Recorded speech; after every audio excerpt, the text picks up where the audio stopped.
Hi, it's Fiestaro.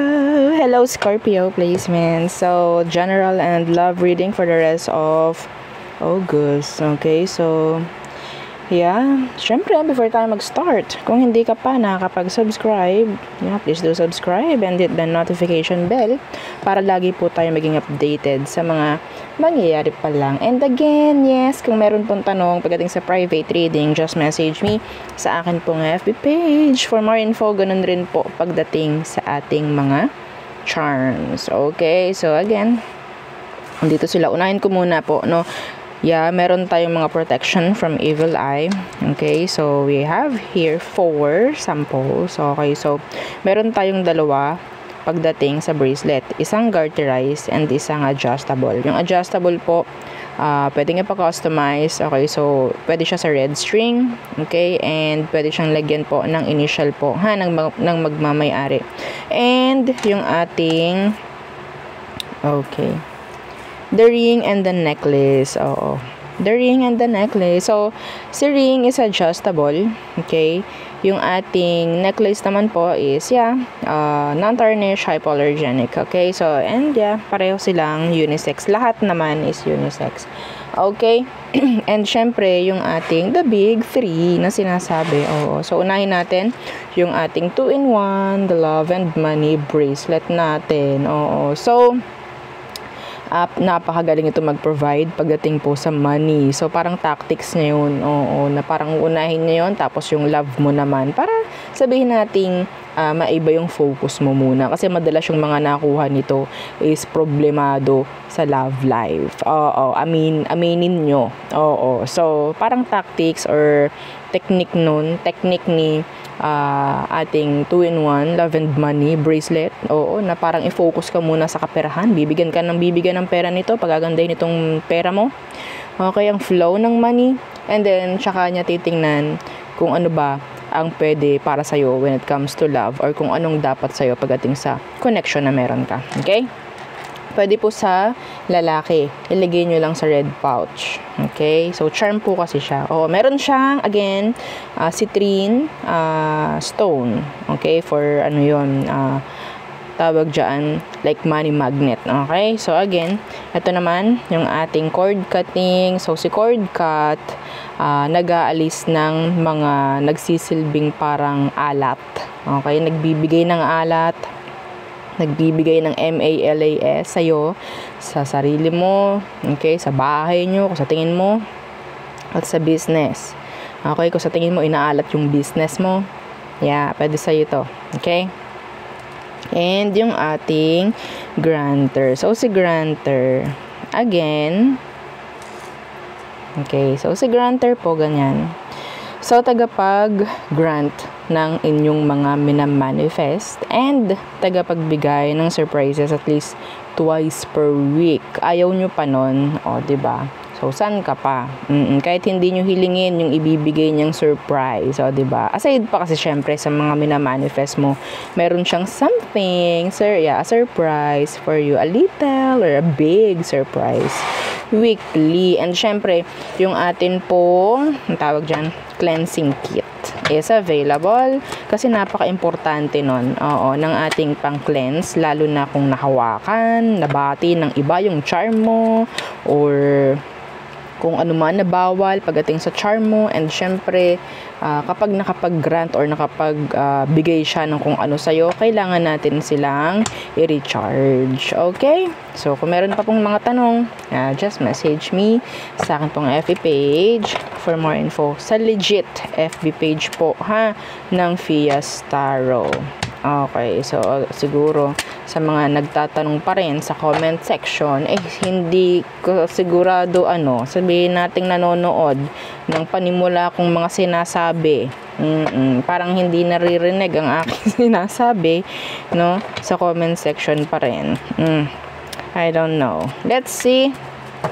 Scorpios in general, what's for you for the rest of August? Okay, medyo okay yung nakukuha kong energy ngayon. Sana naman, no? Oo, just be positive. Okay, so let's see, Scorpio, what's for you for the rest of August? Ano pang mga parating So, could be prediction, mensahe, gabay, mga ganyan po. Okay? The Chariot in reverse. And, the Five of Cups in reverse. So, some of you, andito yung iba rito na pwedeng sabihin natin nasa moving on process, nasa healing process, mas magiging okay ka pa. Yeah, because you're doing the right way. Diba? Sabihin natin ganyan. Okay?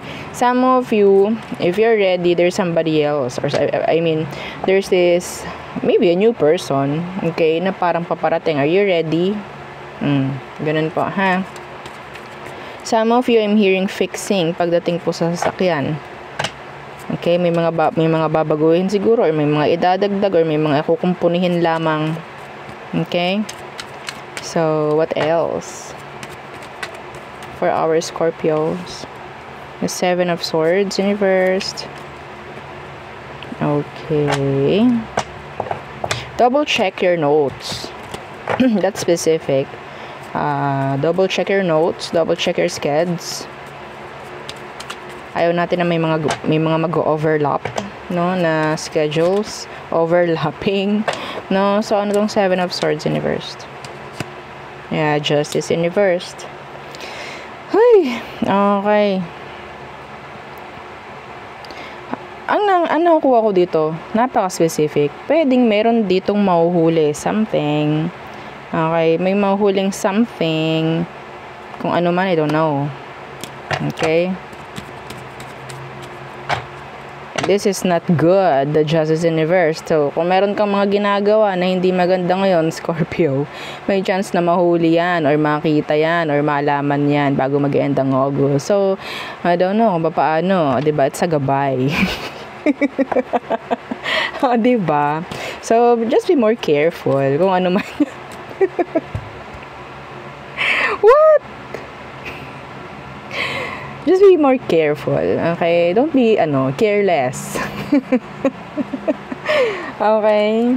Kung sa tingin mo, hindi kailangan malaman ng iba, okay? In general, yung mga ginagawa mo na yan, kasi ayaw mo or hindi dapat, well, okay? Be more careful.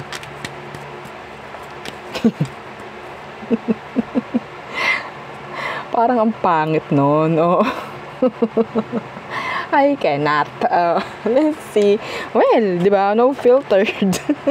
No sugar-coated readings. Ayaw natin nun. So, let's see what else. The Queen of Cups. And the Tower. Judgment. Somebody's still in love with you, Scorpio. Or ikaw, yung talagang in love dito, no? Could be a water sign or a fellow Scorpio. Okay? So, I'm feeling, sabihin nating deep emotions here. Okay? What's with this Tower? What's with this Tower? Yeah. The Six of Cups. So, there's this something na parang lalalim at lalalim pang connection kung ano man ang meron. Okay? Sa ngayon. Nandun yung parang, okay, ayoko nang matapos to. Parang ganyan. Ayoko nang matapos ite. I cannot. See, the Four of Cups. If this is talking about a relationship, nandun yung energy na parang, okay, lahat gagawin ko dito. Unconditional love, ibibigay ko dito.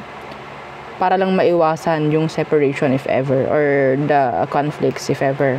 Parang ganon. Okay? Always, making decisions na parang, okay, out of emotions. Parang ganyan. So, meaning to say, parang medyo hindi balance, no? So, siyempre, di ba kailangan emosyon, tapos utak. Parang ganyan. Hindi lagi emosyon. Okay? Kasi nakuha ko dito, somebody is, sabihin nating attached. Okay? Like, deep dito sa connection na to. Kaya parang ayaw na ayaw nang mawala, ayaw na ayaw nang maalis. Sino ba syempre, no? Ang may gusto ng separation or ng breakup or what? Kung talaga namang love. No, well, tingnan nyo rin kung talaga bang deserving, okay, yung person. You don't need to, to prove yourself na mahal mo yung person or what. Okay, basta, yeah, it depends. Okay? So, that's just a message. Not for all siguro. Okay? So, tayo tumungo na. So, mga ano lang, pahapyaw lang na mga messages or kung ano man ang ating mariread for the rest of August. Okay, so tayo tumungo na sa iyong person. The person on your mind, Scorpio. Who is this? Again, don't forget to like, share, and subscribe. Okay, yeah, big help yan sa ating channel. Ang hirap kapag ano, no, nag-heartburn. Oh my golly. Nag-share pa. Hirap pag nag-heartburn. I cannot. Anong ginagawa nyo kapag nag-heartburn? Pag may heartburn kayo? Ang hirap. Parang, di ba? I can't. So, who is this person? Scorpio. Who are they? The Ten of Pentacles. They could have money. They're not a bomb, I think. Some of them, they're business owner. They have money in general. Some of them, sabihin natin, they know how to commit. Sana walang involved na family. Pwedeng asawa mo to. Anyway, let's see what's with this Ten of Pentacles. Maraming akong nakukuwang energy sa isang baraha lang. Kaya, kung mapapansin nyo, napakaunti ko lang kumuha talaga. Like, 2 cards per question. So, let's see what's with this what's with this Ten of Pentacles. Anong meron sa kanya? Strength in reverse. Could be Leo. The Lovers. Pwedeng kakonect mo siya. Okay? The Eight of Pentacles. Narinig ko sa taong to, napaka-busy niya. Napaka-busy. Hindi siya tamad. Okay? They know how to commit. Hindi alam ng taong tong salitang pahinga.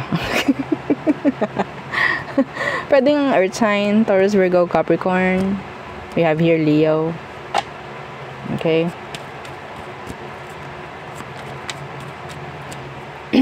Ayaw niya salitang pilit. That's specific. Ayaw niya ng mga salitang pilit or ayaw niya ng forcing pagdating sa mga sitwasyon, mga ganyang bagay. What's with the strength? Medyo na-confuse ako dito sa strength na naka-reversed. The Five of Cups. In reversed.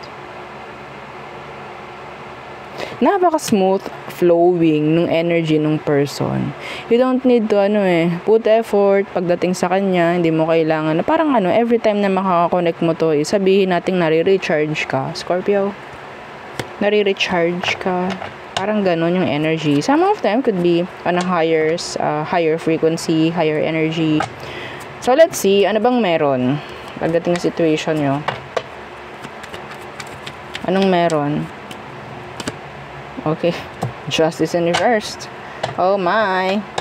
Ayan na nga bang sinasabi natin. Okay. Ito Scorpio. Itong taong to, may chance na pwedeng yes. Magaling siya. Like, okay siyang konekan. Mga ganyang bagay. Pero, there's this conflict na nakikita ko dito pagdating sa situation. Sana hindi ito kasal or hindi siya, sabihin natin meron siyang something like legal background or legal issues pagdating sa kanya. Ready na ba to commit sa'yo? Kasi parang meron pa siyang kailangan ding gawin pagdating sa part niya. Okay, so we have here Justice in reversed. Yeah, the Fool in reversed. The King of Wands in reversed. Oops. Okay, the Ace of Pentacles. So, situation, they're looking maybe or open for new connection, I think. Pero something na parang kailangan pang settle down ng taong to sa part niya. Okay, meron pa. Yeah, they want this connection though. They want this. They want you. So let's see, what is their emotion right now for you? What is their emotion for our Scorpios? Their emotion. Yeah, the Page of Pentacles. They want a new, tawag doon, clean, fresh slate. Parang mga ganyan. Fresh, clean slate. Mga ganyan bagay. The Page of Pentacles, like, gusto na ng panibago. Parang ganyan. The Hierophant in reversed. Yeah, I think meron ngang conflict sa part nitong taong to. Death in reversed. Yeah, the Six of Swords in reversed, excuse me. Temperance. So, for me, some of you, sabihin natin, pwedeng ikaw itong naghihintay pagdating sa kanya. Okay? Yeah, maybe you see this person na pwedeng makasama mo forever. Yeah. You see them as something, as somebody na pwedeng makasama mo habang buhay. Mga ganyang pananaw, point of view. Okay, pero the situation, parang may kailangan pa pong ayusin. Okay? And siya naman is ready. Okay, ready siya sa'yo.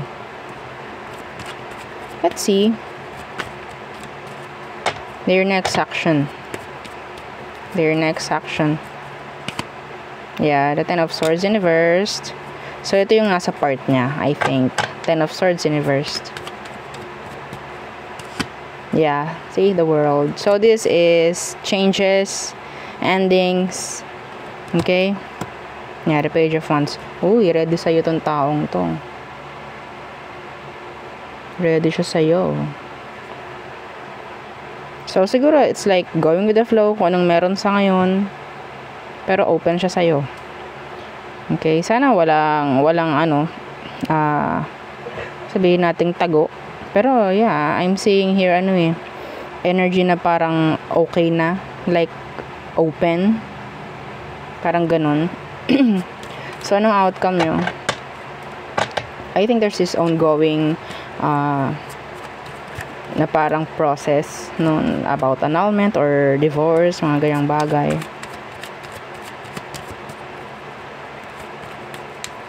There's that hope ako nakikita from this person.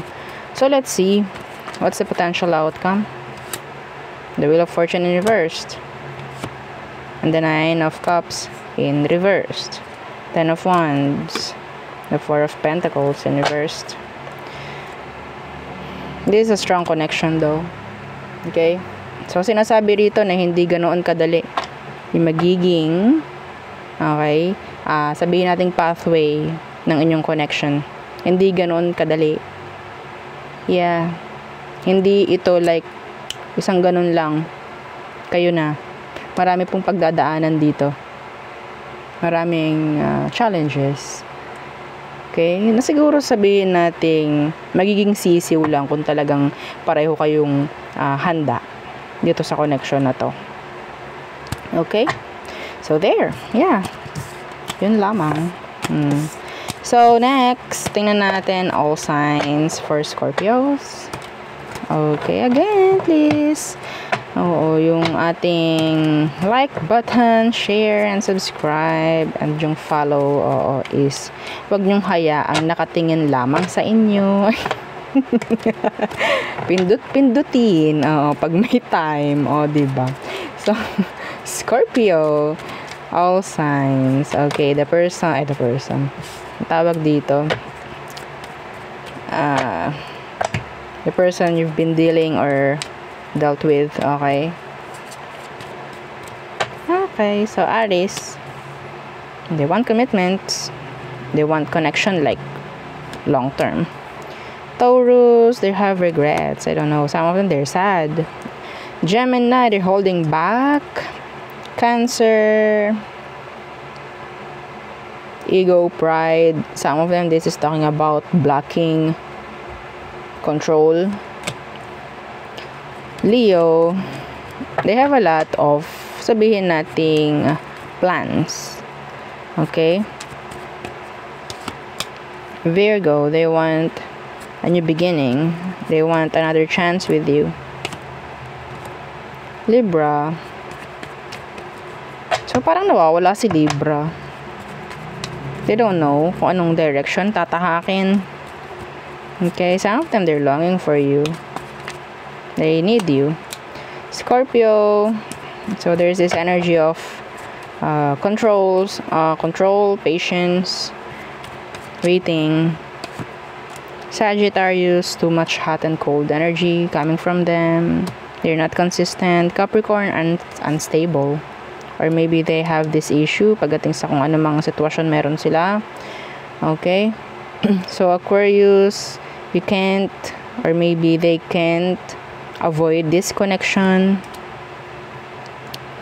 Pisces, they wasn't, parang they don't want the drama. Okay, ayaw nila na may something na brought up kung ano man pagdating sa past. Parang ganyan. Okay, so there. Yun ang ating reading for you, Scorpio placements. Again, please don't forget to like, share, and subscribe, and follow our FB page, and yung atin pong second YouTube channel nasa description box below. Again, thank you. Goodbye.